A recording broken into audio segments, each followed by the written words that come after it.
Naghatid ang Department of Social Welfare and Development ng mahigit 66,000 family food packs at mga ready-to-eat food sa mga lugar na labis na naapektuhan ng bagyong Basyang. Yan ang sentro ng balita ni Floyd Brenz. Matapos bisitahin ang barangay Ubaldolaya, tumungo si DSWD Secretary Rex Gatchalian sa South 1A Central School Evacuation Center sa Iligan City, ang pinakamalaking evacuation center sa lungsod.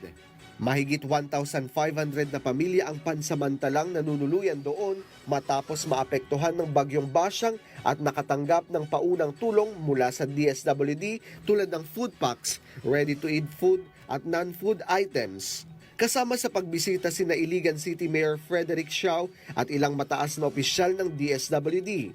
Sa ilalim ng direktiba ni Pangulong Ferdinand R. Marcos Jr., patuloy ang DSWD sa pagtugon sa pangangailangan ng mga apektadong mamamayan at sa pagbibigay ng kapanatagan sa panahon ng sakuna.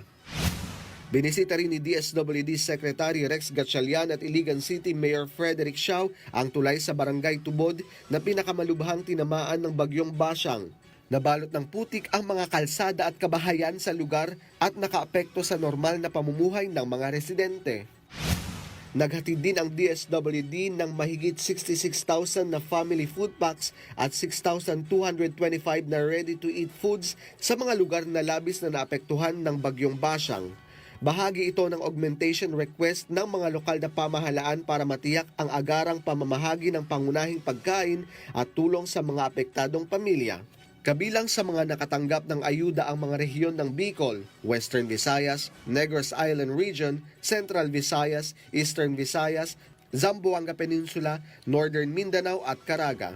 Tiniyak ng DSWD na patuloy ang kanilang pagtugon para matulungan ang mga Pilipinong naaapektuhan ng pananalasa ng bagyo. Floyd Brenz para sa Pambansang TV sa Bagong Pilipinas.